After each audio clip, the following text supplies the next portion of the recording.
ಅನುದಿನದ ಪರಲೋಕ ಮನ್ನಾ ಜುಲೈ 21. ನಾನು ಸತ್ಯದ ವಿಷಯದಲ್ಲಿ ಸಾಕ್ಷಿ ಹೇಳುವುದಕ್ಕೋಸ್ಕರ ಹುಟ್ಟಿದವನು, ಅದಕ್ಕೋಸ್ಕರವೇ ಈ ಲೋಕಕ್ಕೆ ಬಂದಿದ್ದೇನೆ. ಯೋಹಾನ 18:37. ನಮ್ಮ ಕರ್ತನು ಸತ್ಯದ ವಿಷಯದಲ್ಲಿ ನಂಬಿಗಸ್ತನಾಗಿದ್ದುದರ ಪರಿಣಾಮವಾಗಿ ಸೈತಾನನಿಂದ ಕುರುಡಾಗಿರುವವರ ವಿರೋಧ ಆತನ ಮೇಲೆ ಎರಗಿ ಬಂದವು. ಆತನು ಸತ್ಯದ ವಿಷಯದಲ್ಲಿ ಸಾಕ್ಷಿ ಕೊಟ್ಟದ್ದರಿಂದ ಆತನ ಜೀವವನ್ನೇ ತೆಗೆದುಕೊಂಡಿತು. ಸತ್ಯದ ವಿಷಯಕ್ಕೆ ತನ್ನ ಪ್ರಾಣವನ್ನೇ ಕೊಟ್ಟು ಹೋರಾಡಿದನು. ಅದೇ ನಮ್ಮ ವಿಮೋಚನೆಯ ಬೆಲೆಯಾಯಿತು. ಅದೇ ರೀತಿಯಲ್ಲಿ ಕರ್ತನ ಶಿಷ್ಯರೆಲ್ಲರೂ ಸತ್ಯದ ವಿಷಯದಲ್ಲಿ ಸಾಕ್ಷಿ ಕೊಡಬೇಕು. ಅಂದರೆ ಸತ್ಯವನ್ನೊಳಗೊಂಡ ದೇವರ ಯೋಜನೆ ಮತ್ತು ಆತನ ಗುಣಲಕ್ಷಣಗಳು. ಈ ರೀತಿಯಾಗಿ ಸತ್ಯದ ಪರವಾಗಿ ಸಾಕ್ಷಿ ಕೊಡುವುದರಿಂದ ಕರ್ತನ ನಿಜ ಅನುಯಾಯಿಗಳು ಕ್ರಿಸ್ತನ ಮೂಲಕ ದೇವರಿಗೆ ಮೀಸಲಾಗಿಯೂ ಮೆಚ್ಚಿಕೆಯಾಗಿಯೂ ಪರಿಶುದ್ಧವಾಗಿ ಇರುವ ಸಜೀವ ಯಜ್ಞವಾಗುವರು. ದೇವರ ರಾಜ್ಯದಲ್ಲಿ ಜೀವನಾಯಕನ ಜೊತೆಯಲ್ಲಿ ಇರಬೇಕೆಂದು ನಿರೀಕ್ಷಿಸುವ ಪ್ರತಿಯೊಬ್ಬನೂ ಸತ್ಯದ ವಿಷಯದಲ್ಲಿ ಪ್ರಾಮಾಣಿಕವಾಗಿ ಸಾಕ್ಷಿ ಕೊಡಲಿ. ಅಂದರೆ ದೇವರ ರಾಜ್ಯದ ವಿಷಯದಲ್ಲಿ ಒಂದು ಶ್ರೇಷ್ಠ ಸಾಕ್ಷಿಯೇ ಅದರ ಬೂನಾದಿ, ಅದರ ಮೇಲೆ ಅತಿಶ್ರೇಷ್ಠ ಮಹಿಮೆಯುಳ್ಳ ಕಟ್ಟಡವಾಗಿ ಪರಿಣಮಿಸುವುದು. ರಿಪ್ರಿಂಟ್ 2471. ನಮಸ್ಕಾರ. ಈ ದಿನದ ನಮ್ಮ ಆಳವಾದ ಅಧ್ಯಯನಕ್ಕೆ ಸ್ವಾಗತ. ನಮಸ್ಕಾರ. ಇಂದು ನಾವು ಅನುದಿನದ ಪರಲೋಕಮನ್ನಾ ಅನ್ನುವ ಒಂದು ದೈನಂದಿನ ಅಧ್ಯಯನ ಸಹಾಯಕ ಇದೆಯಲ್ಲ, ಹೌದು ಹೌದು ಅದರ ಜುಲೈ 21ರ ಆವೃತ್ತಿಯಿಂದ ಒಂದು ಭಾಗವನ್ನ ನೋಡ್ತಾ ಇದ್ದೇವೆ. ಹೌದು ಇದು ಯೋಹನ್ 18ನೇ ಅಧ್ಯಾಯ 37ನೇ ವಚನದಿಂದ ಶುರುವಾಗತ್ತೆ. ಹೌದು, ಬಹಳ ಶಕ್ತಿಯುತವಾದ ಮಾತು ಅದು. ಹೌದು. ನಾನು ಸತ್ಯದ ವಿಷಯದಲ್ಲಿ ಸಾಕ್ಷಿ ಹೇಳೋದಕ್ಕೋಸ್ಕರ ಹುಟ್ಟಿದವನು, ಅದಕ್ಕೋಸ್ಕರವೇ ಈ ಲೋಕಕ್ಕೆ ಬಂದಿದ್ದೇನೆ ಅಂತ. ನಿಜಕ್ಕೂ. ಹಾಗಾದ್ರೆ ನಮ್ಮ ಈ ಅಧ್ಯಯನದ ಗುರಿ ಏನು? ಅಂದ್ರೆ ಈ ಪಠ್ಯದಲ್ಲಿ ಸತ್ಯ, ಆಮೇಲೆ ಅದಕ್ಕಾಗಿ ಸಾಕ್ಷಿ ಹೇಳೋದು, ಮತ್ತೆ ಹಾಗ್ ಮಾಡೋದ್ರಿಂದ ಆಗೋ ಪರಿಣಾಮಗಳು, ಇವುಗಳ ಮಧ್ಯೆ ಇರೋ ಸಂಬಂಧವನ್ನ ಸ್ವಲ್ಪ ಆಳವಾಗಿ ನೋಡೋಣ. ಸರಿ, ಖಂಡಿತ. ಸರಿ, ಹಾಗಾದ್ರೆ ಶುರು ಮಾಡೋಣ. ಮೊದಲಿಗೆ ಆ ಮೂಲ ವಾಕ್ಯವೇ ಇದೆಯಲ್ಲ, ಸತ್ಯಕ್ಕೆ ಸಾಕ್ಷಿಯಾಗಲೆಂದೇ ಹುಟ್ಟೋದು. ಇದು ಕೇಳೋದಕ್ಕೇನೆ ಬಹಳ ಗಂಭೀರವಾಗಿದೆ ಅಲ್ವಾ? ಹೌದು, ಖಂಡಿತ. ಈ ಮೂಲ ಪಠ್ಯದ ಪ್ರಕಾರ ಹೀಗೆ ಸತ್ಯದ ಪರ ನಿಂತಿದ್ದಕ್ಕೆ ತಕ್ಷಣದ ಪರಿಣಾಮ ಏನಾಗಿತ್ತು? ಇಲ್ಲಿ ಗಮನಿಸಬೇಕಾದ ವಿಷಯ ಏನಂದ್ರೆ, ಪಠ್ಯ ಹೇಳೋ ಹಾಗೆ ಯೇಸು ಸತ್ಯದ ವಿಷಯದಲ್ಲಿ ತುಂಬಾ ನಂಬಿಕೆಗಸ್ತನಾಗಿದ್ದ. ಹಾಗಾಗಿ ತಕ್ಷಣವೇ ವಿರೋಧ ಶುರುವಾಯಿತು. ಮೂಲದಲ್ಲಿ ಬಹಳ ಸ್ಪಷ್ಟವಾಗಿ ಸೈತಾನನಿಂದ ಕುರುಡಾಗಿದ್ದವರು ಆತನ ಮೇಲೆ ಎರಗಿ ಬಂದರು ಅಂತ ಇದೆ.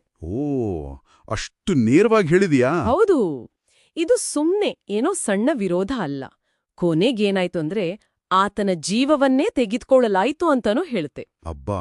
ಅಂದ್ರೆ ಸತ್ಯಕ್ಕಾಗಿ ತನ್ನ ಪ್ರಾಣವನ್ನೇ ಪಣಕ್ಕಿಟ್ಟ ಅನ್ನೋದಿಲ್ಲಿ ಮುಖ್ಯವಾದ ಅಂಶ. ಅದು ನಿಜಕ್ಕೂ ತೀವ್ರವಾದ ಪರಿಣಾಮ.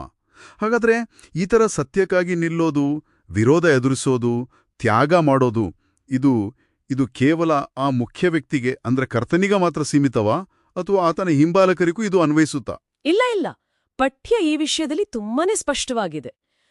ಈ ರೀತಿಯಲ್ಲಿ ಕರ್ತನ ಶಿಷ್ಯರೆಲ್ಲರೂ ಸತ್ಯದ ವಿಷಯದಲ್ಲಿ ಸಾಕ್ಷಿ ಕೊಡಬೇಕು ಅಂತ ನೇರವಾಗಿ ಹೇಳುತ್ತೆ. ಓ, ಹಾಗಾದ್ರೆ ಎಲ್ಲರಿಗೂ ಅನ್ವಯಿಸುತ್ತೆ. ಹೌದು. ಇಲ್ಲಿ ಸಾಕ್ಷಿ ಕೊಡೋದು ಅಂದ್ರೆ ಸುಮ್ನೆ ಇದು ಸತ್ಯ ಅಂತ ಬಾಯಿ ಮಾತಲ್ಲಿ ಹೇಳೋದಷ್ಟೇ ಅಲ್ಲ. ಬದಲಿಗೆ ಪಠ್ಯ ವಿವರಿಸೋ ಹಾಗೆ ಸತ್ಯವನ್ನೊಳಗೊಂಡ ದೇವರ ಯೋಜನೆ ಮತ್ತು ಆತನ ಗುಣಲಕ್ಷಣಗಳು, ಅಂದ್ರೆ ದೇವರ ಸಂಪೂರ್ಣ ಉದ್ದೇಶ, ಆತನ ಸ್ವಭಾವ, ಇದೆಲ್ಲದರ ಬಗ್ಗೆ ಜಗತ್ತಿಗೆ ತಿಳಿಸೋದು. ಓಕೆ, ದೇವರ ಯೋಜನೆ, ಆತನ ಗುಣ, ಇದೆಲ್ಲವನ್ನು ಒಳಗೊಂಡ ಸಾಕ್ಷಿ. ಹೌದು, ಅದೇ. ಸರಿ.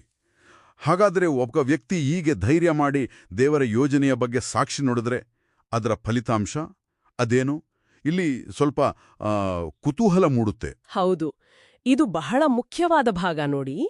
ಹೀಗೆ ಸತ್ಯದ ಪರವಾಗಿ ನಿಂತು ಪ್ರಾಮಾಣಿಕವಾಗಿ ಸಾಕ್ಷಿ ಕೊಡೋದ್ರಿಂದ ನಿಜವಾದ ಅನುಯಾಯಿಗಳು ಮೊದಲು ದೇವರ ಮಕ್ಕಳಾಗಿಯೂ ಗುರುತಿಸಲ್ಪಡ್ತಾರೆ. ಸರಿ, ದೇವರ ಮಕ್ಕಳು. ಆಮೇಲೆ ಅದಕ್ಕಿಂತ ಮುಖ್ಯವಾಗಿ ಅವರು ಪರಿಶುದ್ಧವಾಗಿರುವ ಸಜೀವ ಯಜ್ಞವಾಗುವರು ಅಂತ ಪಠ್ಯ ಹೇಳುತ್ತೆ. ಸಜೀವ ಯಜ್ಞ ಅಂದ್ರೆ ಜೀವಂತ ಯಜ್ಞಾನ? ಅದ್ಹೇಗೆ?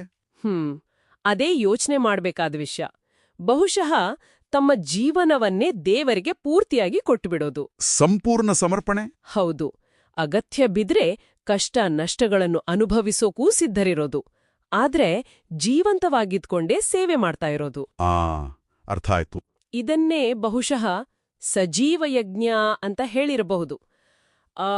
ದೇವರ ರಾಜ್ಯದಲ್ಲಿ ಆ ಜೀವನಾಯಕನ ಜೊತೆ ಇರಬೇಕು ಅನ್ನೋ ಆಸೆ ಇರೋ ಪ್ರತಿಯೊಬ್ಬರೂ ಸತ್ಯದ ವಿಷಯದಲ್ಲಿ ಹೀಗೆ ಪ್ರಾಮಾಣಿಕವಾಗಿ ಸಾಕ್ಷಿ ಕೊಡಲು ಸಿದ್ಧರಿರಬೇಕು ಅಂತ ಇದು ಒತ್ತಿ ಹೇಳುತ್ತೆ. ಓಕೆ, ಅಂದ್ರೆ ವೈಯಕ್ತಿಕ ಪ್ರಾಮಾಣಿಕತೆ, ಸಮರ್ಪಣೆ ತುಂಬಾ ಮುಖ್ಯ. ಆದ್ರೆ ಇದರ ಒಟ್ಟಾರೆ ಅರ್ಥ ಏನು? ಈ ವೈಯಕ್ತಿಕ ಸಾಕ್ಷ್ಯ, ಈ ಸಜೀವ ಯಜ್ಞ, ಇದೆಲ್ಲ ಕೇವಲ ಒಬ್ಬ ವ್ಯಕ್ತಿಯ ಆಧ್ಯಾತ್ಮಿಕ ಅನುಭವಕ್ಕೆ ಸೀಮಿತನಾ? ಇಲ್ಲ ಇಲ್ಲ, ಇಲ್ಲಿ ತಾನೇ ಪಠ್ಯ ಒಂದು ದೊಡ್ಡ ಚಿತ್ರಣ ಕೊಡುತ್ತೆ. ಇದನ್ನು ಒಂದು ದೊಡ್ಡ ಮಟ್ಟದಲ್ಲಿ ನೋಡಿದ್ರೆ ಈ ವೈಯಕ್ತಿಕ ಸಾಕ್ಷಿಗಳೆಲ್ಲ ಸೇರಿ ಏನಾಗುತ್ತೆ ಅಂದ್ರೆ ಏನಾಗುತ್ತೆ?